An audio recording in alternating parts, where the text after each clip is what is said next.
All right, welcome to Live Play League of Legends. For those of you who were watching the stream about 53 seconds ago, I hear myself. There we go. Aha. My stream is up on my internet browser, so I heard myself speaking.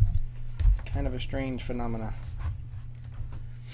For those of you who were watching about 53 seconds ago, yes, you couldn't hear me because my microphone, I unplugged it. And when you do that, it normally doesn't work. So now it's working, and now it is time to jump in to today's Live Play League of Legends. And for those of you who don't know anything about Live Play League of Legends is a video game for the computer. It's very it's making a very strong resurgence in the esports world. It is probably it is the most popular game in the entire world right now, currently.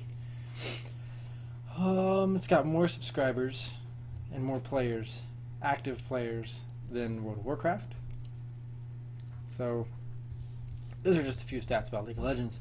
Those of you who don't know what my show is kind of that of a show that will teach you the general specifics and advanced techniques of playing League of Legends. I am in no way a professional gamer. And could this job be done better by a pro? Probably. But at the rate that I'm doing this show, I don't see myself as a pro player. I'm actually much more of a commentator and more of a spectator.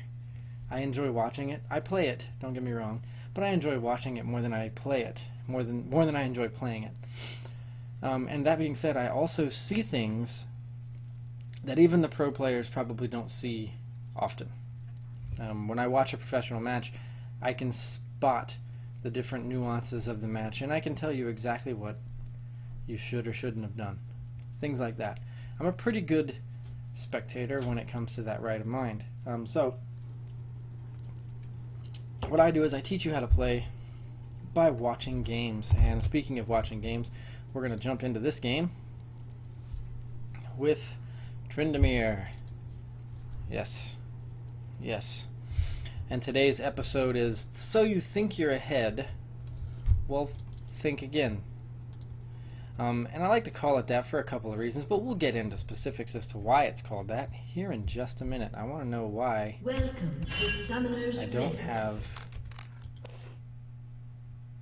music.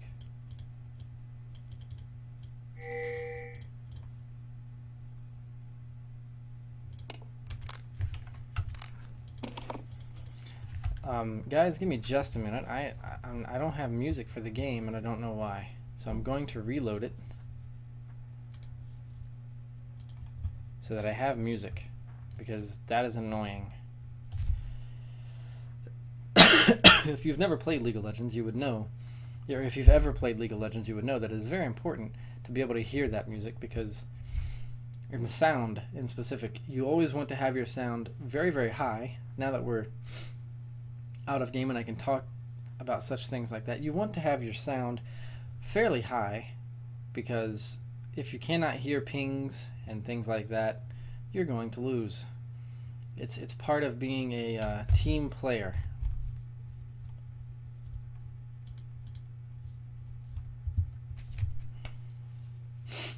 And so if you haven't seen the matchups yet, we got Twitch versus Graves, Alistair on support, Thresh on support, Kate, Katarina, and Kinnan are going to be the mid laners, Jarvan, Udyr are junglers, and Tryndamere versus Wukong in the top lane. Those are the lanes specifics. I'm going to have to realign them in the bottom, because I like to line them up so that you see who's facing who and where. Wukong, Alistair, Twitch, And I think that's gonna do it right there. So there's that Tryndamere. But like I was saying, I've got the music back. This episode is going to be specifically what to do, but yes, what to do when you're ahead. Or if you think you're ahead, then maybe you should think again.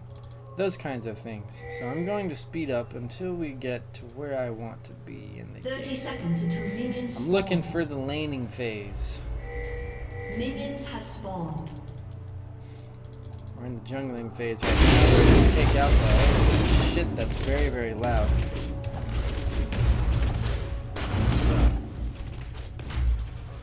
Follow that trend. Okay. So we have Tryndamere versus Wukong in the top lane. And I want you to watch just ever so slowly as Tryndamere and Wukong face off.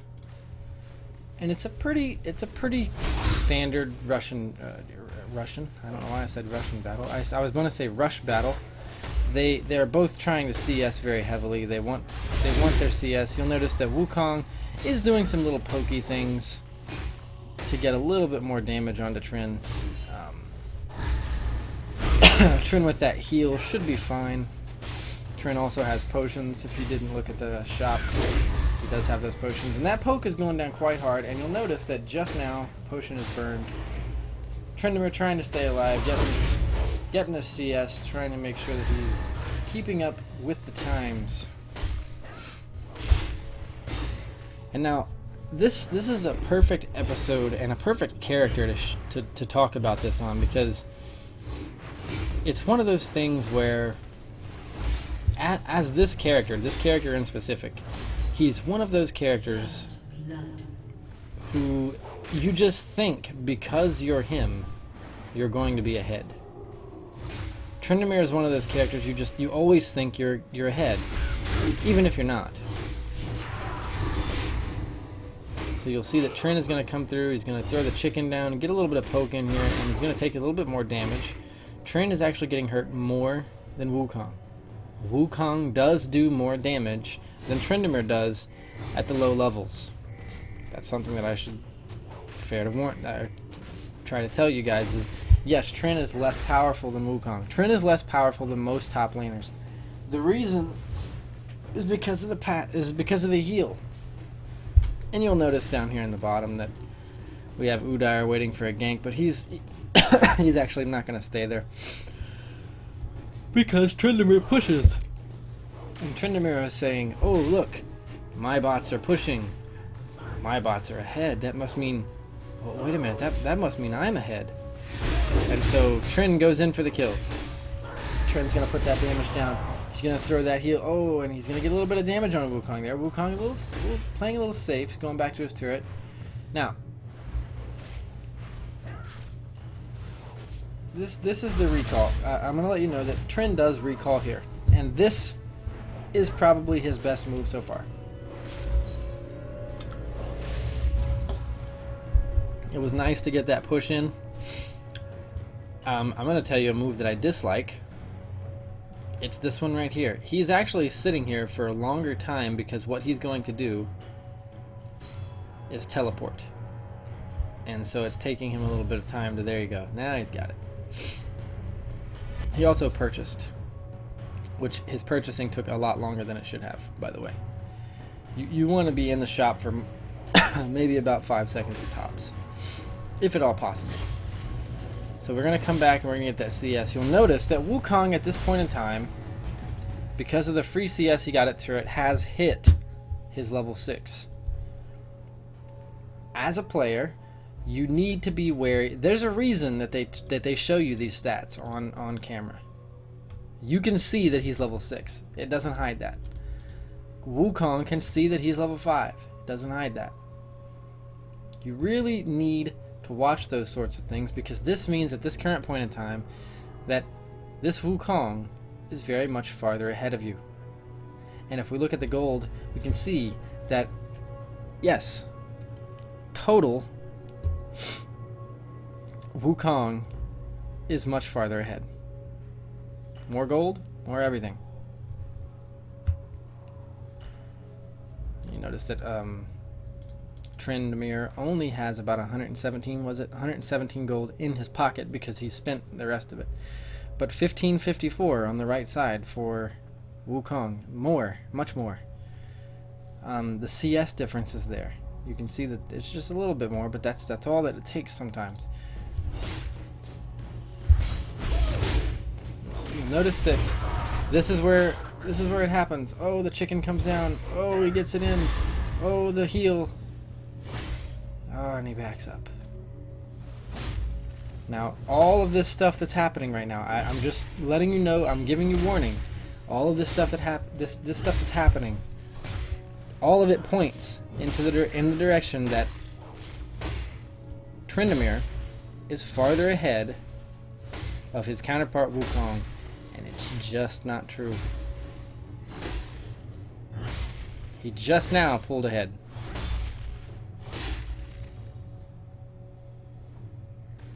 But he thinks he's been ahead this whole time, so he thinks he's got a huge lead. So he's gonna jump in. There's the dive. Go down. Oh, the flash comes in, and he comes back, and Wukong can get away.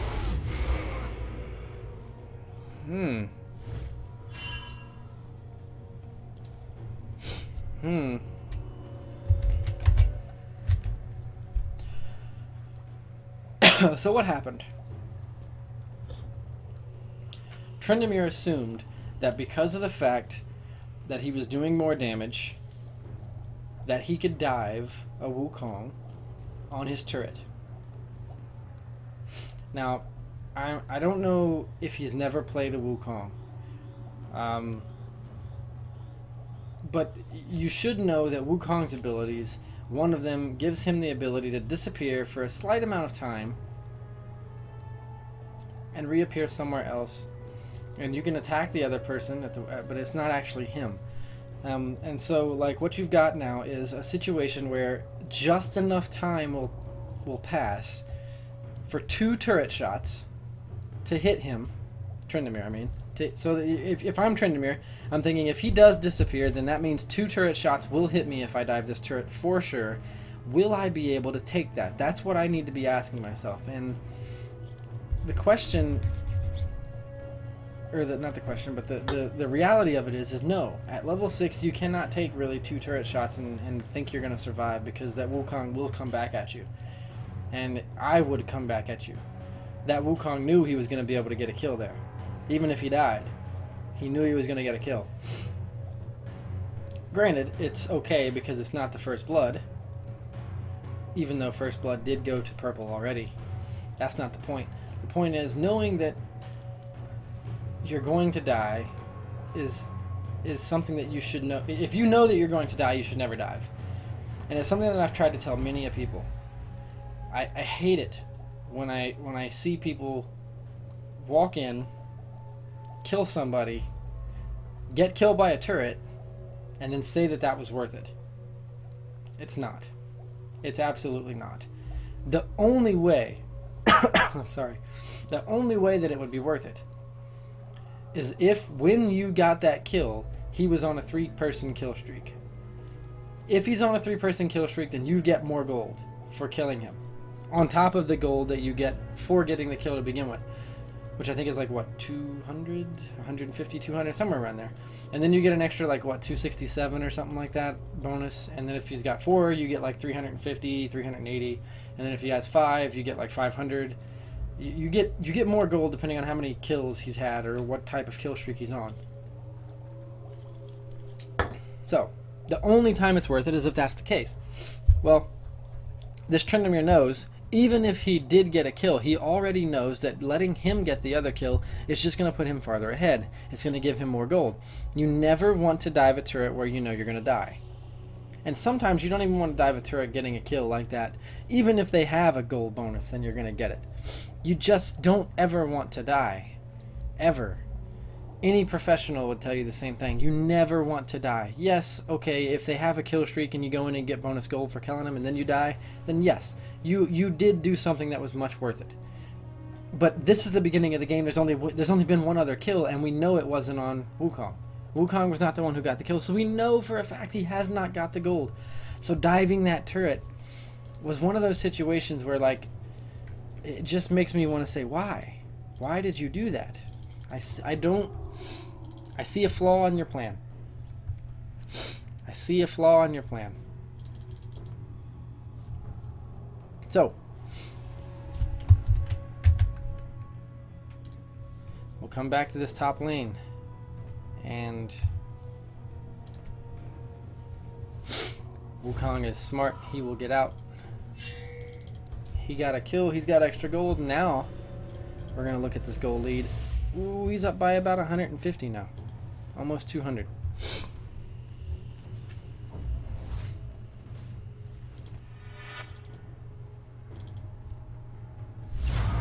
So let's get back to this lane. And boom. Ooh, Wukong coming in with the damage.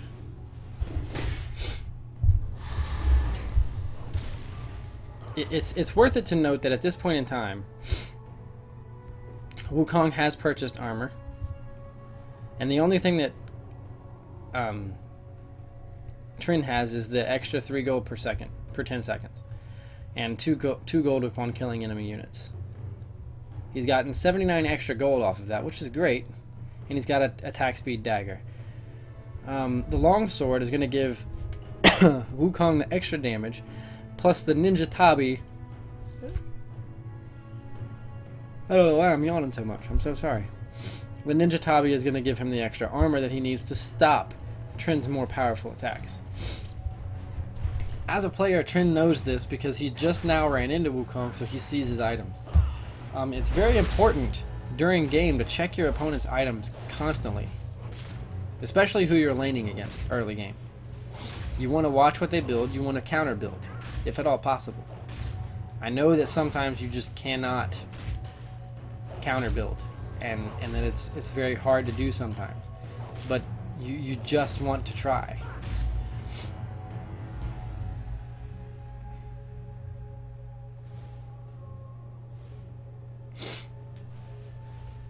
And so we'll see the Wukong run into his bush. He's taking the bushes. They both got a ward over here, so they're both warding up, making sure no ganks come by. But Wukong, knowing he can get that extra damage, just goes right in on Tryndamere. He's not scared at all of this Trin. Undying Rage goes off, but is it enough? Ooh, just gets away. Able to hit that heal right at the last minute.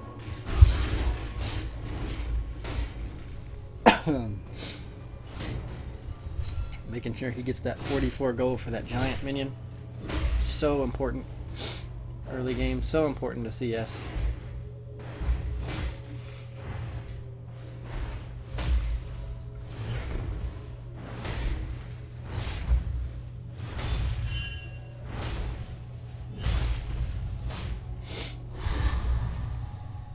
Getting that health. Wukong has already went back. And now you notice that he's actually bought another longsword and a sight ward, extra sight ward, along with mana potions and health potions. He's got both. And so the laning phase is still going. Tryndamere at level 8, Wukong at level 8. And so, at this current point in time, all that CS is going to give this Trin another boost of confidence. He knows that he's getting a lot of CS right now, and he can check. He can check his CS of his opponent and notice that he's not ahead. It's important to understand that this Trin either thinks he's ahead or just thinks he's more powerful than Wukong. And I don't know which it is, but I fortunately think that it's because he thinks that he's ahead. And he has been doing a lot of CSing. And look at that. Just the damage, just the absolute damage. He cannot take another one of those. There's no way. And I like how he's freezing the lanes here. Just letting those minions get there. But doesn't really matter. Very, very low health. Very, very unfortunate Tryndamere. Upgrading into the Zeal. And this is what I was talking about. This is where we're going to start to pause just yet again. Because if I'm going to go a little bit forward and show you. Actually, I went a little too far, didn't I?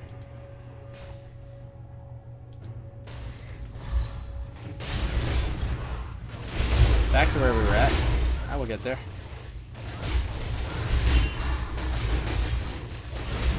There it is.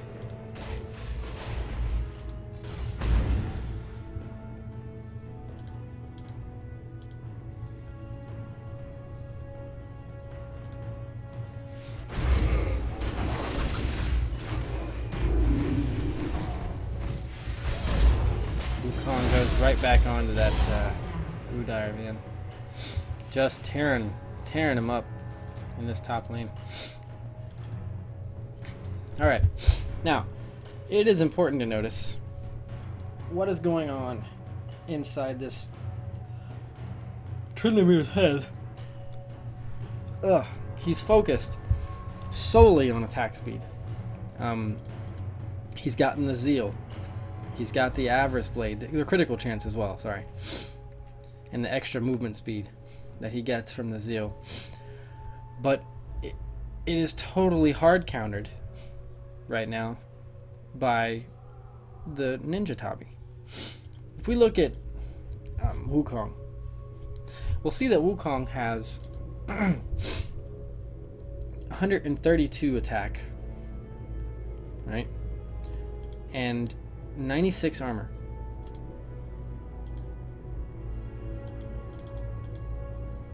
And it's not going to show me, is it? No, it won't. Well, unfortunately, it won't show me the actual statistics of it. But the 57 armor and the 117 attack damage from Tryndamere. So, I know that it's like a percentage, and I think that about 100, he's got 100, right? About 100? Yes, it's about 100. I think that about 100 is about 40% or 35 to 40% of attack damage is reduced. And so if we take 117 and reduce that by 35 to 40%, you're looking at about, what, 90 damage? 80 damage? A little bit less than that maybe even. That being said, 80 damage, it means you're going to have to hit this Wukong about 17 times. Around 17 times. That's just a small nuance to note. And it's because this Tryndamere is not purchasing any attack damage. He's going straight for attack speed. And he's not countering anything. And look at this. Now look at this. Plus 10 armor pent. So now 10 of the armor that he has doesn't even matter. This Wukong is completely outbalancing this Tryndamere. And it's not this Tryndamere's fault. I'm sure that he's probably built this before and done really, really good off chance. I'm going to assume. This is a team, by the way. This is a ranked team. Zimmer. So, that being said, I don't at all think that he's a bad player. I just feel as if he believes this build, because it worked before, is going to work again. And that's something that you can't just think that. He should really be building against this Wukong, especially since the Wukong is so far ahead. And you're just gonna watch that this turn again. This Wukong is literally letting him put a little bit of damage down on him on purpose. I know it. You can tell because he backs up at just the right opportune time. This Wukong knows for a fact he is able to kill this Trynd. Undying Rage goes down. He still follows. He doesn't care. He knows he can kill him. He knows he can. He does more damage.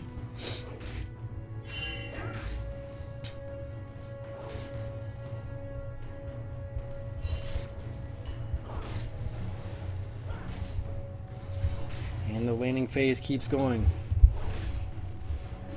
Tryndamere kind of sits there, kind of trying to bait the Wukong in. So little HP by Trin. So little HP. Wukong has an attack and a blue buff currently. Look at this. When he gets right out of there with that little... In comes the Katarina. Flashback.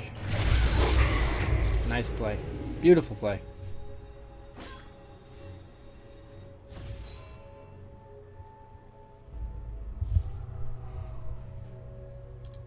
Katarina also getting the kill on Vidar. Beautiful play. Absolutely beautiful.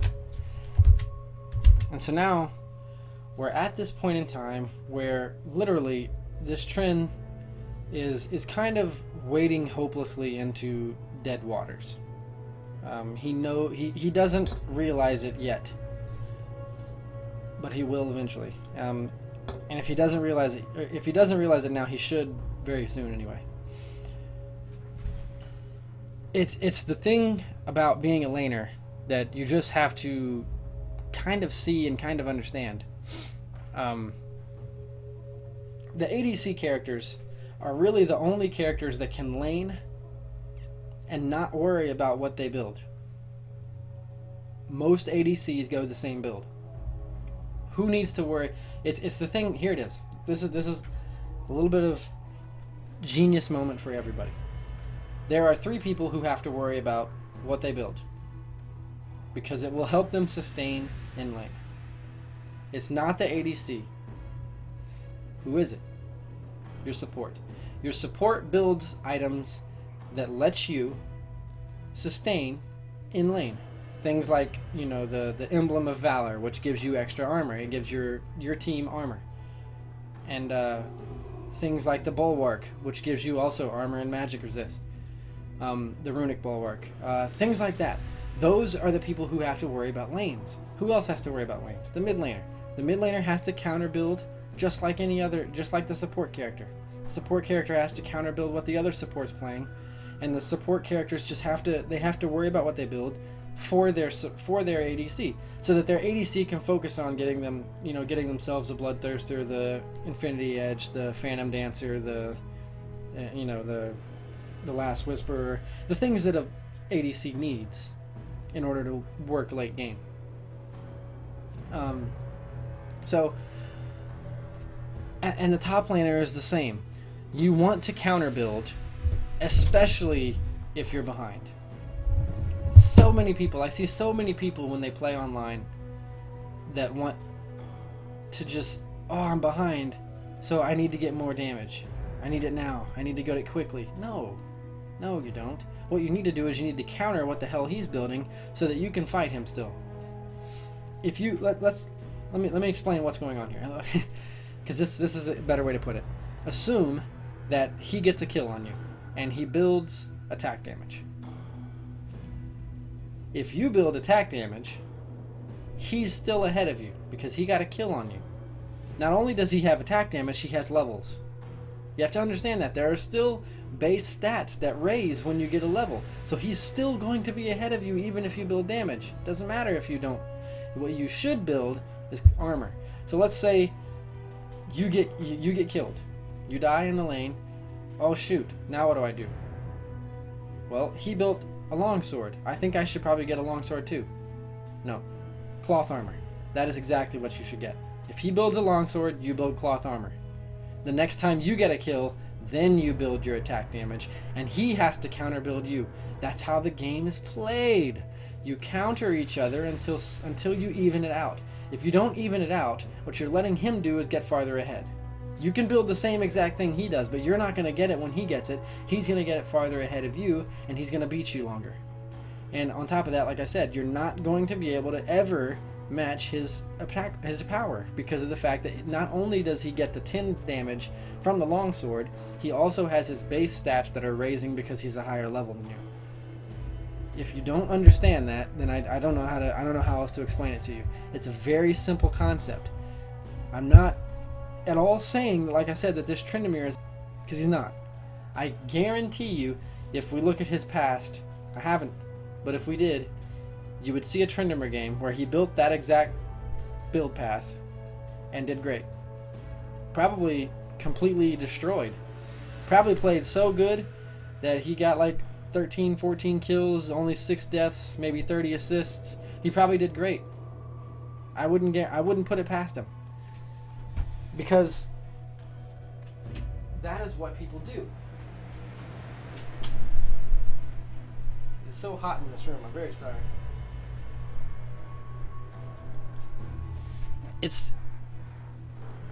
I have a feeling that's gonna fall.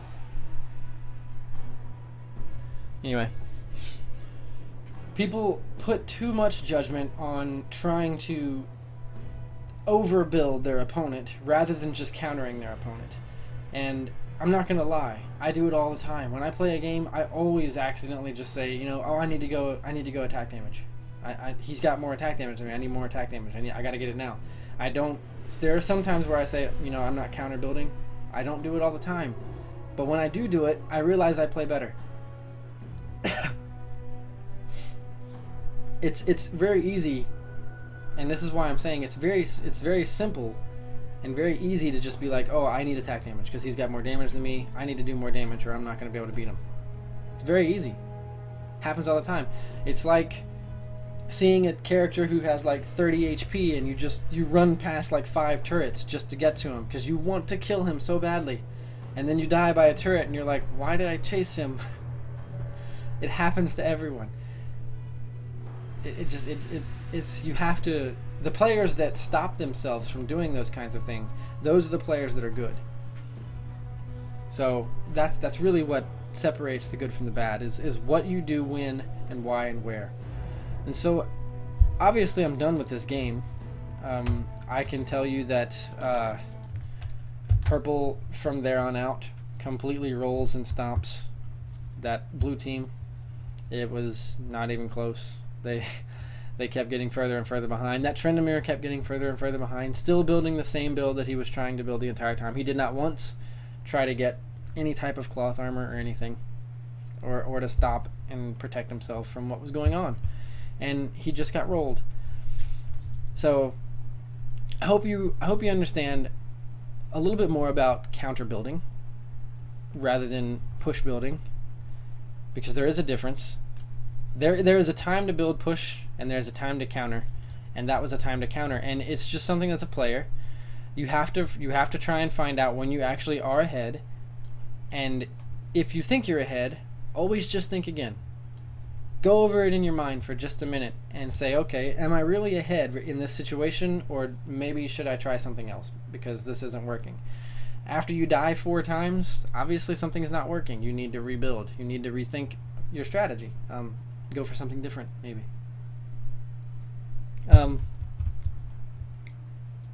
So yeah, I hope you learned a little bit about counter building. That was in no way a top lane situation, by the way.